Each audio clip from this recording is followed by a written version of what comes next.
Hello, this is Christine.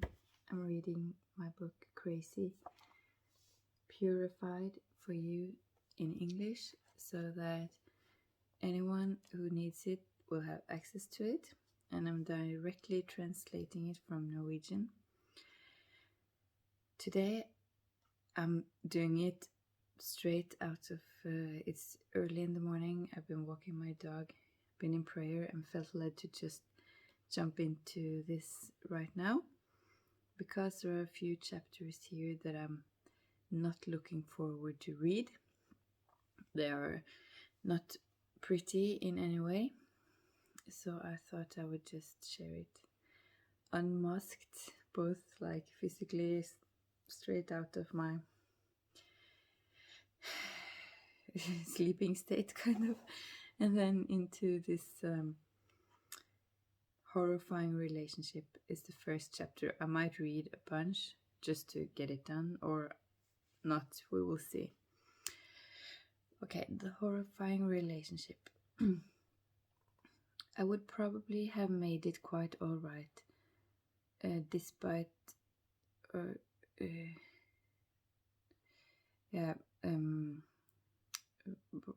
the childhood traumas, if I had only been married to a kind and patient Christian man with knowledge of the spiritual early in my life. But my pattern became that I was looking for men who was very damaging to me or for me. Not by first sight, but they always had something dark and destructive about them. This became my downfall. This and a dose of ketamine at the wrong time. The horrifying relationship who destroyed my psyche had certain elements to it. I will list them so that those who are experiencing the same thing can recognize it, that they are in danger, even though they love the person they live with.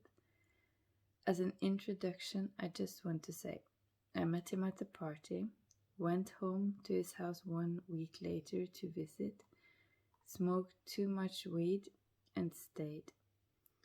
From the first day and night I was as a captive. I cannot put it in any other way. I wanted to leave, but I couldn't. The blurry passive space you come into on the inside when your head is full of weed stopped me from doing what I knew was right from day one, to run away. So here is the list. 2 times he drove on the road like a wild man, threatening to kill me by hitting a tree. 1 time he actually drove off the road into a field in a lot of mud, and it was a chaos to get out of it. The reason that he wanted to kill me in a tree was because I didn't listen to one of the endless talks he had about something trivial, and these talks were constant. There were so many words per day that my skin hurt by just being in the same room as him at times, if you know what I mean. I didn't have capacity to keep track of everything that was being said, because something was said all the time. All I longed for was a breathing space, a second of silence, and my silence triggered his talk even more, even to murder threats. This was on a way to a child christening, like dressed up and all these things. Can you imagine pushing a car in a muddy field and then going straight to the christening and smiling pretty? No one to talk to and no one to reach out to.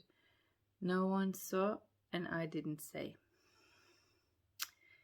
Number 2, he raped me as a punishment for my promiscuity before I met him.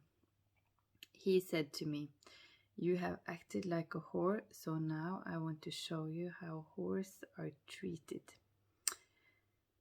This is the most cold, desensitized, and creepy experience I have ever had.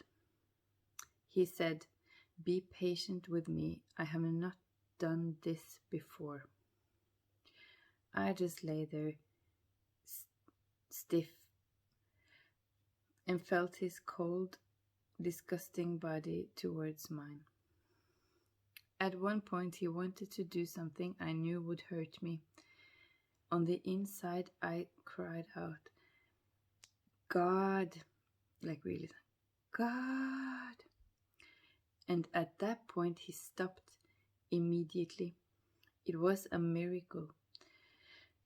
And he went away. He said, "I will go and get 2 cigarettes now, and then we will talk about what you have learned from this." What I had learned from this? This sentence made my head spin completely. That moment was probably the most painful in my life. A moment where my nervous system was struggling so hard to get the pieces to fit, but I just could not make it so. I had tried everything to change and to be good enough. I had tried everything. And now I had been raped by my own man as a punishment for my past. And at the same time, I was desperately addicted to his approval, as if every second I was close to him was torture, walking on glass, waiting for a bomb to explode.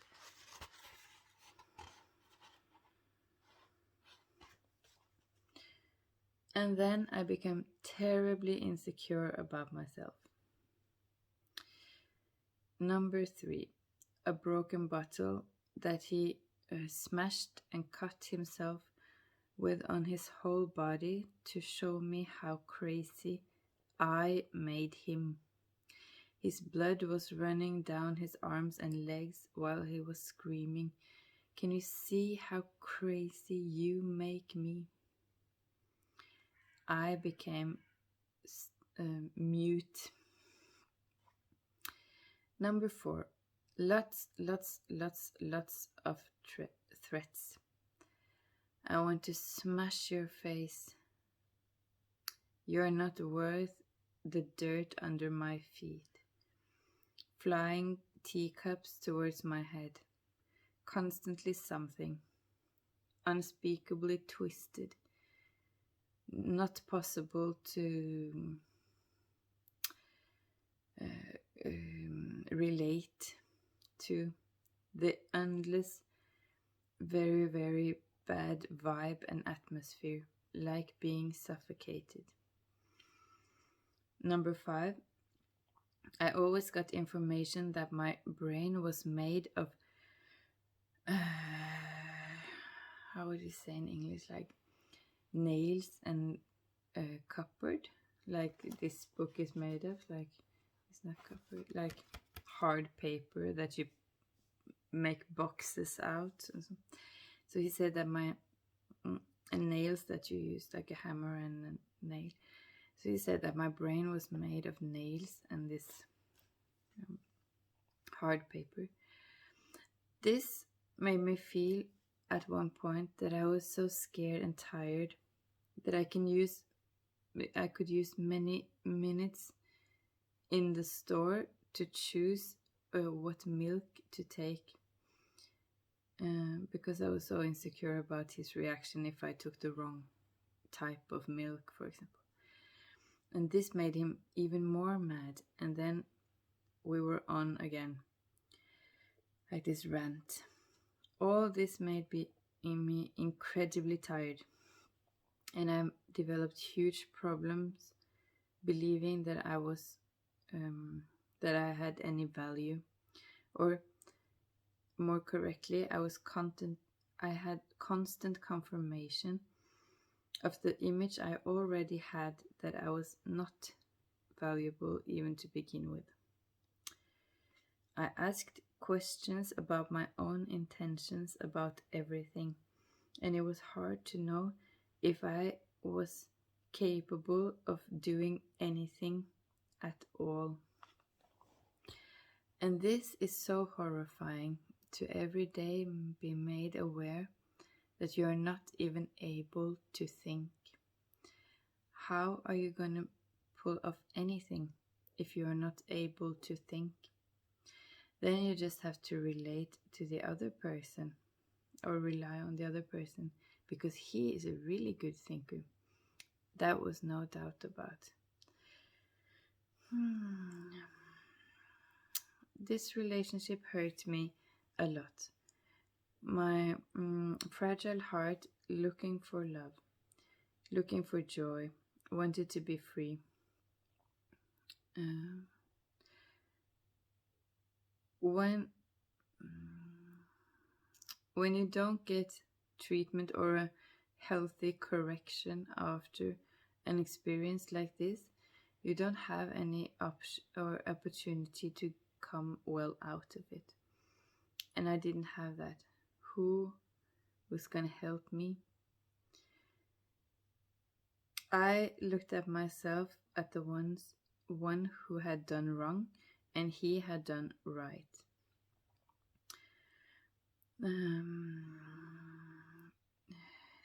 Either way, I managed to seek out some kind of help a few years later and got a temporary band-aid on the wound in form of a psychologist that confirmed that what I had experienced was wrong.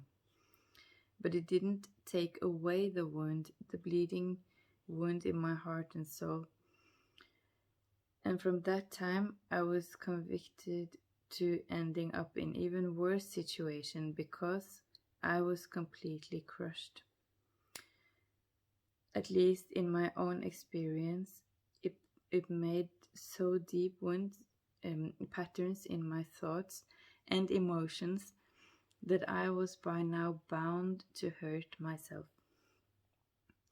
I never again met a man that was this evil, and the relationship didn't last for more than a year and a half. But that was enough.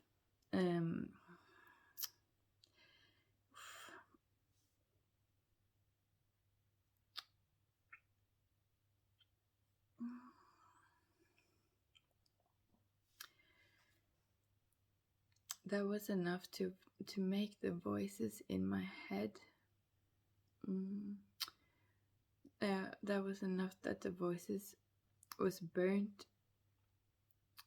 on the inside of my mind, like his voice screaming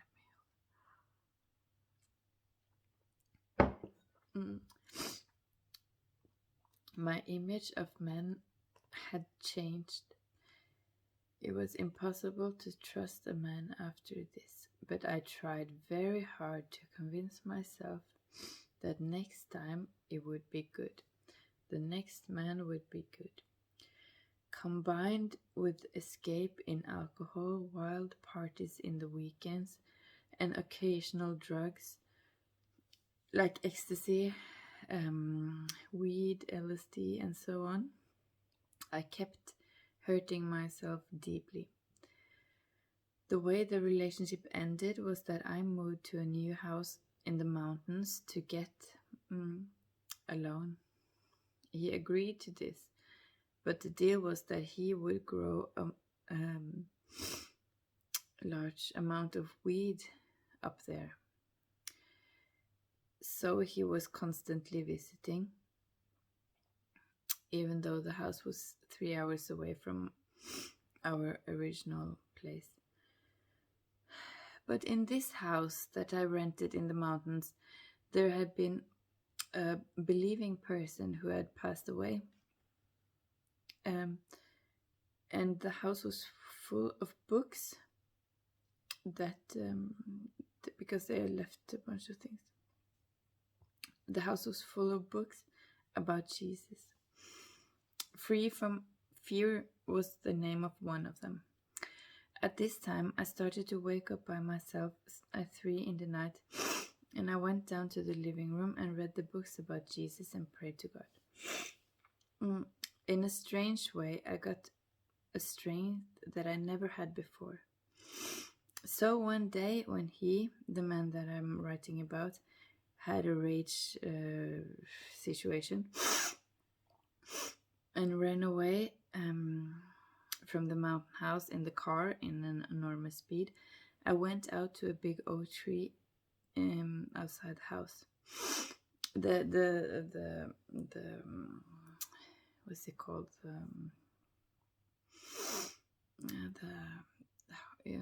The tree, the base of the tree was so large that it was kind of split in two, and so I could climb in and stand between the two massive parts of it. And I stood there, and then I prayed, "Dear God, if there is any soul ties between me and this man in the invisible, I ask that you break it right now, because I cannot take this anymore." And I went inside. We had a TV in that house. I would rarely watch TV. I never liked it, but it just stood there when we moved in. When I came into that house, the TV turned on by itself. It sounds amazing, but it's true. It turned, or unbelievable. It sounds unbelievable, but it's true. It turned on, and it was a Christian channel broadcasting by people. It was people who had some kind of like a Down syndrome or something, who was talking very childishly about God. I sat there all night, like in a fog. Maybe I slept a few hours, and in the morning the TV was still on. I sat there in shock. I knew that this situation I was living in had gone too far, that I was at the brink of really losing myself, and that if I didn't get away now, either he would kill me or I would kill myself. I knew that deep inside. The amount of anger and evil words and the disgusting screaming voice was no longer bearable. To be yelled at all the time just because you exist. That night something happened. A flower, like a green plant in the window, who was left there by the previous owner, had developed a white flower this morning, because it was just all green, and that morning when I woke up it had this big white flower. I sat on the floor, and I remember I was thinking, I need to fast to think clearly. Fasting is not eating. So while I'm thinking about this, the TV turns itself off, and a few minutes later, this man comes in with the attitude that now everything is fine. He had bought some delicious food, and now we were gonna enjoy ourselves. But I had started my fast. He made this food for himself, and I just sat there with him in a suffocating silence, but with a new inner strength. I knew that it was now or never. I felt a supernatural strength, and I intended to use it for what it was worth. This was the moment. This was it. That night I felt in my skin almost that he was thinking about raping me again. I felt the tension in the room and the anger.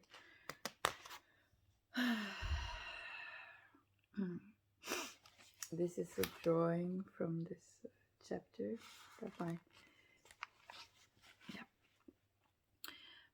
I felt that he felt that I had some kind of new strength, and he had to tear it down. But I managed to stop it.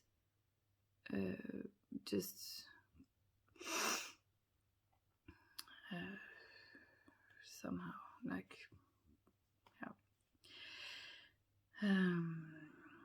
The next morning, I told him straight out that it's over. That I even dared to do that, I don't even understand even to this day. But I knew that this was a matter of life and death.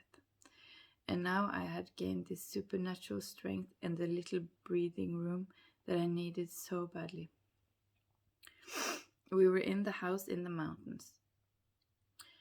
And so he went silently to the kitchen drawer and took out a big, huge, like butcher knife. And I did not hesitate to run out and scream for help, but we didn't have any neighbors. He silently just walked very controlled and calm over to my car and stabbed one or two of my tires. And then he said, very cold and loud, "Are you stupid? Do you think I'm going to kill you? Are you stupid?" So there it was again. I was stupid. I was reacting the wrong way. I was not able to think. I was not able to make good decisions. But this time the limit was reached. As a miracle, his mother suddenly called, and I just screamed, "Come up here now." She came because fortunately, she lived only 1 hour away. I avoided them, packed my things while they were discussing heavily, and I drove down from the mountain. He had been so kind that he changed my tires in the meantime. Later, not that day, but like in the same time frame, he called his mother and said that he was going to kill me. So she called the police, and I got this alarm thing, and he got a restraining order. And he was actually convicted in court for murder threats. That helped for a while, but every day, especially in the night when I was smoking weed, because I still thought that this was some kind of deliverance for me, I could picture him coming in and smashing my face in the floor, just like he said he would do. So this relationship broke me. It made me just fall apart. This was the tipping point because I was still young when this happened. If I met a nice man early, it would have been okay, but I didn't. And I was never the same after this. Even though I tried very hard to live a normal life, have an education, and do many nice things, I was so broken on the inside that I didn't have the ability to finish anything. I would always collapse around December. After always trying to start school in the fall.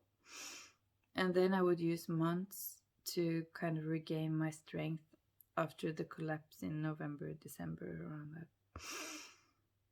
Because I had pushed myself too far, tried to be like everyone else.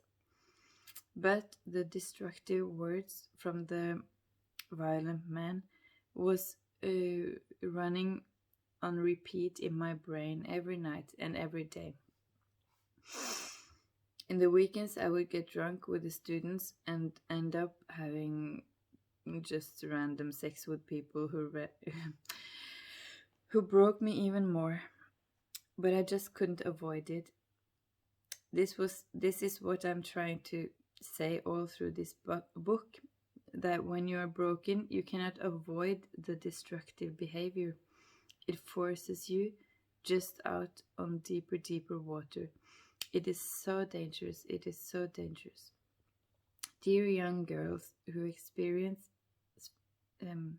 psychological violence, know that it is okay to leave. Know that it is okay to leave.